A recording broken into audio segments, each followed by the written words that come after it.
Jampitsus beserta Pak Kasum dan Pak Kabariskim untuk memberikan hasil dari rapat koordinasi. Waktu dan tempat kami persilakan. Terima kasih. Assalamualaikum warahmatullahi wabarakatuh. Selamat siang rekan-rekan media semua. Jadi tadi pagi ya telah dilakukan rapat koordinasi Satgas PKH terkait dengan progres dan kebijakan lanjutan yang akan dilakukan oleh Satgas PKH terhadap bencana yang terjadi di 3 provinsi tersebut, dipimpin oleh Pak Menhan dan dihadiri oleh Pak Jaksa Agung, Menteri Kehutanan, Menteri ATR BPN, dan rekan-rekan lain seperti ada Inspektur Utama dari Kementerian Lingkungan Hidup, Wakil Kepala BPKP, dan para anggota yang tergabung di Satgas PKH dari 12 kementerian. Rapat tersebut berjalan dengan diawali masing-masing laporan yang dipaparkan baik dari Satgas Garuda dan dari Pak Kabareskrim, dari Kementerian Lingkungan Hidup, Kehutanan, khusus menyangkut identifikasi penyebab bencana tersebut. Jadi pada pokoknya telah diambil kesimpulan beberapa hal. Yang pertama dapat kami sampaikan bahwa Satgas PKH sudah melakukan langkah-langkah identifikasi perbuatan pidana. Dan selanjutnya akan memastikan siapa yang bertanggung jawab secara pidana atas bencana yang terjadi. Ini akan dilakukan penegakan hukum baik dari Bareskrim Polri, Dirjen Gakum Kementerian Kehutanan, Kementerian Hidup, maupun Kejaksaan. Dan dapat rekan-rekan media ketahui seperti yang disampaikan beberapa waktu lalu, bahwa ini sudah ada satu yang ditangani oleh Bareskrim Polri atas nama perusahaan PT TBS. Tetapi dari laporan anggota Satgas PKH tadi, kita sudah mapping perusahaan-perusahaan mana saja penyebab bencana ini. Sudah diketahui identitas, sudah diketahui lokasi, sudah diketahui kira-kira perbuatan pidana seperti apa yang terjadi. Kedua, selain proses pidana, kepada subjek hukum yang dinilai bertanggung jawab, tidak saja perorangan, korporasi pun akan dikenai pertanggungjawaban pidana. Selain itu juga diputuskan tadi akan dikenakan sanksi administratif berupa evaluasi perizinan jika mereka memiliki izin. Akan dilakukan evaluasi atas perizinan yang telah dikeluarkan kepada korporasi yang terindikasi menjadi subjek hukum penanggung jawab pidana yang telah terjadi. Kemudian yang ketiga, Satgas PKH juga akan melakukan perhitungan kerugian atas kerusakan lingkungan dan akan memberi beban kewajiban pemulihan keadaan sebagai dampak dari bencana yang terjadi kepada pihak-pihak yang akan dimintai pertanggungjawaban. Jadi selain dengan penegakan hukum berupa proses pidana, akan juga dikenai evaluasi perizinan, dan yang ketiga akan dikenai tuntutan kerugian lingkungan yang terjadi. Yang keempat, guna mencegah kejadian bencana berulang kembali, pemerintah akan melakukan evaluasi regulasi peraturan di sektor lingkungan hidup, kehutanan, tata ruang wilayah, energi dan sumber daya alam, termasuk perbaikan keseluruhan tata kelola. Sehingga keberadaan Satgas PKH memang di Perpresnya memang untuk penertiban kawasan hutan, ini akan kita optimalkan dengan secepat mungkin, melakukan perbaikan juga tata kelola selain dengan proses penindakan secara pidana. Dengan harapan apabila regulasi dan tata kelola diperbaiki, ini mudah-mudahan tidak akan berulang kembali seperti bencana yang kita saksikan. Saya rasa demikian rekan-rekan media, apa yang menjadi keputusan rapat koordinasi tadi.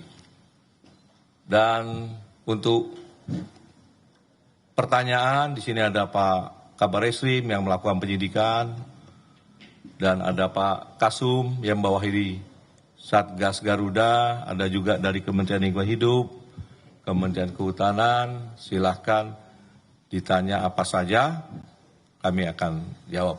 Kami kembalikan.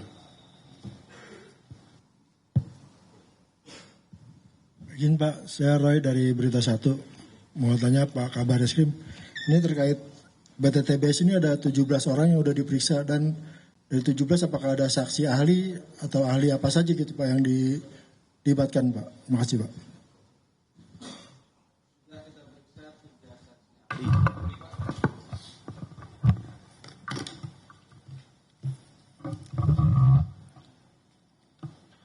Jadi semuanya hasil pemeriksaan sudah memeriksa 19 saksi, ada 16 saksi dan 3 saksi ahli.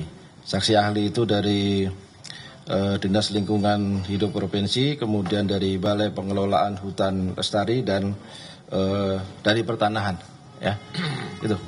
Dan sekarang masih tetap berlanjut pemeriksaan. Ya. Baik, ada lagi? Terima kasih Pak. Saya Ade dari Tempo. Mau menegaskan Pak, itu tadi proses penindakan ini berarti masih penyelidikan atau sudah penyidikan yang di Satgas PKH itu Pak. Terus kemudian fokus terhadap perusahaan-perusahaan yang akan ditindak ini yang seperti apa sih Pak? Apakah yang memang ilegal miningnya atau ada perusahaan-perusahaan yang terdaftar gitu? Dan seperti kita tahu kan ada beberapa perusahaan yang sudah menutup, kayak Toba Lestari juga sudah menutup operasionalnya. Apakah itu juga akan menjadi sasaran penyelidikan ini juga gitu? Mungkin itu aja dulu. Terima kasih Pak.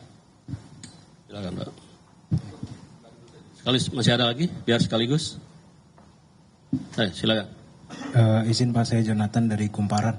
Mau tanya untuk, tadi kan Pak Jampitsus bilang udah ada perusahaan-perusahaan yang teridentifikasi melakukan pelanggaran ya Pak. Ini mungkin bisa diungkapkan inisial-inisial perusahaannya, atau kalau belum, ada berapa sih Pak perusahaan yang diduga melakukan pelanggaran ini totalnya?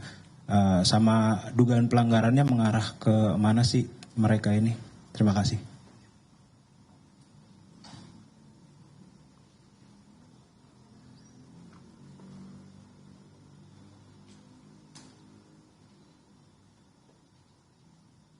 Silakan Pak, langsung. Cukup ya? Ada lagi? Oh, ya silakan dari. Ya Pak, saya James dari validnews.id. Bapak izin mau menanyakan terkait bencana yang sudah terjadi. Itu kan tadi Bapak menyebutkan bahwa Satgas sudah mengarah kepada sejumlah perusahaan gitu Pak ya. Artinya Bapak juga menegaskan bahwa ada pidana. Nah, saya mau menanyakan kepada kementerian, apakah perusahaan-perusahaan itu yang menjadi penyebab terjadinya pengurangan tutupan hutan di daerah Sumatera? Nah, sekarang bagaimana dengan pemerintah juga pernah sempat mengklaim bahwa deforestasi beberapa tahun terakhir itu melambat, tapi tutupan hutan itu ternyata dengan datanya berkurang secara drastis. Nah, ini pemerintah bagaimana untuk mengantisipasi tutupan hutan itu berkurang dan deforestasi itu tetap lambat gitu Pak. Terima kasih. Ya, satu lagi. Ya, silakan. Izin Bapak, saya Niko Anggriawan dari Kompas TV Pak. Izin mungkin boleh dirinci atau didetailkan terkait dengan perusahaan-perusahaan mana saja yang sudah ditargetkan dalam kasus ini Pak. Terima kasih. Ya, cukup Pak. Cukup ya. Jadi pertanyaan tadi itu hampir sama ya. Ini menyangkut perusahaan-perusahaan apa saja. Kemudian bentuk apa perbuatannya. Kan itu ya. Kemudian terkait juga apakah ini penyelidikan atau penyidikan. Jadi intinya adalah bahwa teman-teman di bawah Satgas PKH ini sudah bergerak cepat. Seperti Barreskrim kan sudah naik ke penyidikan ini. Nah, seperti apa perbuatan yang disidik oleh Barreskrim? Ini kan terkait dari adanya tumpukan kayu. Ditelusuri dari mana, kemudian dilihat apakah ketika dalam proses penebangan ini ada pelanggaran terhadap undang-undang tertentu. Nah, ternyata ini ada. Menyangkut Undang-Undang Lingkungan Hidup. Ya. Nah, kemudian juga dari Kementerian Lingkungan Hidup juga sudah ada. Nah, semua masing-masing anggota di bawah Satgas PK ini sudah merespon cepat. Nah, ini semua tindakan yang telah dilakukan, tadi telah dilaporkan dengan teman-teman semua ke Ketua Tim Pengarah yaitu Pak Menhan. Dari masing-masing laporan tersebut termasuk dari operasi Satgas Garuda, kita ketahui yang pertama, memang ada beberapa perusahaan. Nah, seperti apa perusahaan yang terindikasi pidana? Ya. Satu, memiliki perizinan yang tidak benar. Ini akan kita tinjau. Apakah benar bisa timbul perizinan di kawasan hutan lindung? Nah, kira-kira seperti itu. Kemudian ada perbuatan juga ketika dia mengelola izin tersebut. Entah proses penebangannya, ya. Kemudian juga dengan proses kerusakan dampak lingkungan hidupnya. Jadi ada beberapa jenis perbuatan yang dilakukan oleh perusahaan tersebut yang memang terindikasi kuat bahwa ini adalah proses pidana. Ya. Nah, dari beberapa perusahaan tersebut, dari beberapa perbuatan yang telah dilakukan, ini akan kita tindak lanjuti bersama. Kita akan mendorong teman-teman penyidik, terutama Barreskrim yang sudah mulai ini. Kita akan kumpulkan data ini semua, kita akan serahkan ke Barreskrim, Dan apabila ini ada di lingkungan hidup, kita akan juga serahkan, kemudian juga rekan-rekan PPNS di Kementerian Kehutanan. Atau apabila memang kebijakan yang dikeluarkan atas perizinan tersebut mengandung unsur tindak pidana korupsi, akan kita tindak. Nah, kira-kira proses perbuatan perusahaan tersebut seperti itu. Jadi kalau teman-teman media tanyakan, ini perbuatan seperti apa, Pak? Nah, ini berbagai macam ini. Tetapi karena Satgas PKH di dalamnya lengkap. Ada 12 kementerian dan lembaga. Sehingga memudahkan untuk berkoordinasi dan mempercepat agar masyarakat juga mengetahui bagaimana respon di Satgas PKH untuk mengetahui penyebab bencana yang terjadi dan memakan korban cukup banyak. Apa contohnya? Contohnya kita sudah melakukan penerbangan di Mentawai, ditangkap di Gresik. Nah, karena dalam satu wadah Satgas, maka jaksa sudah sejak awal masuk. Sehingga berkas tersebut cepat. Sekarang sudah sampai ke sudah P21. Segera akan kita sidangkan.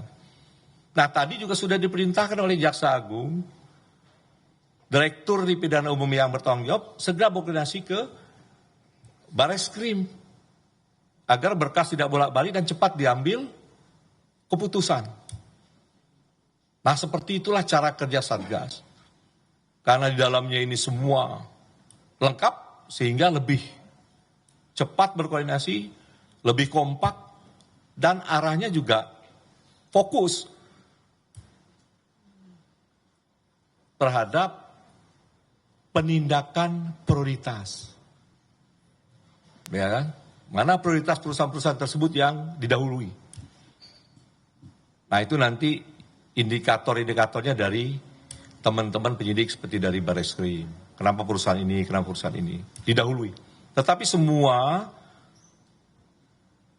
akan diidentifikasi, diverifikasi secara lengkap oleh Satgas PKH, dan segera akan kita laporkan kepada Ketua Pengarah Pak Menhan dan lanjut ke Pak Presiden. Nah, kemudian kalau tadi ada pertanyaan,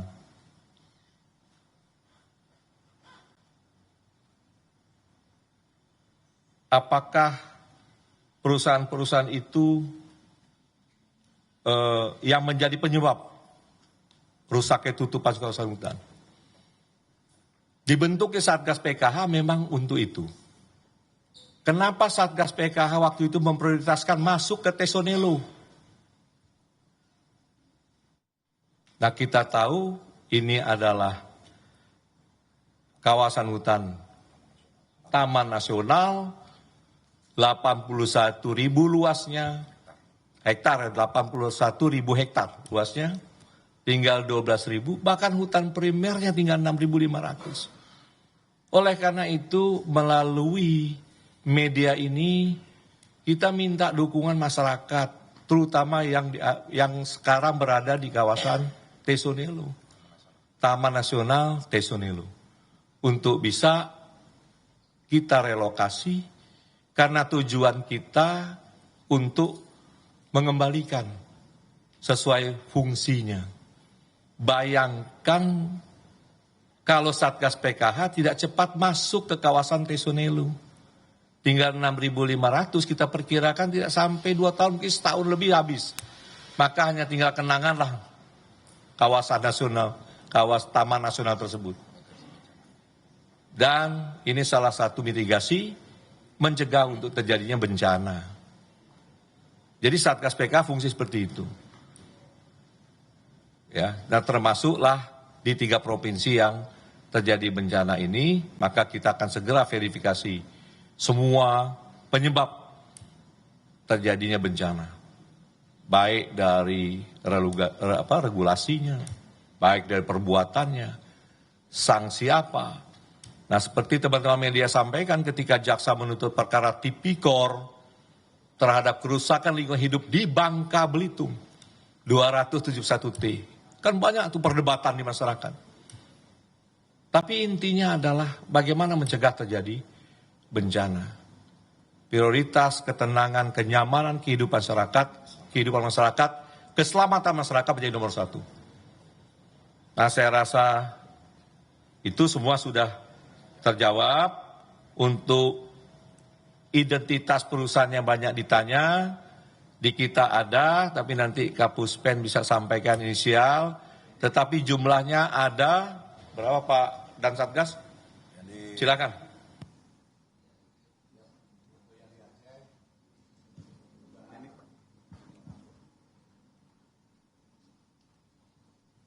Mohon izin. Untuk yang di Aceh, dugaan sementara yang terimbas langsung, yang terkait langsung dengan DAS daerah aliran sungai itu ada 9 PT. Untuk yang di Sumatera Utara, DAS yang di Batang Toru, Sungai Garuga, kemudian yang di Langkat, termasuk longsor yang ada di sana, itu ada 8, termasuk dengan kelompok PHT, pemegang hak atas tanah. Kemudian yang untuk di Sumatera Barat, dugaan terhadap subjek hukum yang ada, identitas perusahaan lokal, diperkirakan ada 14 dari 3 wilayah daerah aliran sungai yang menjadi penyebab. Demikian informasi sebentar.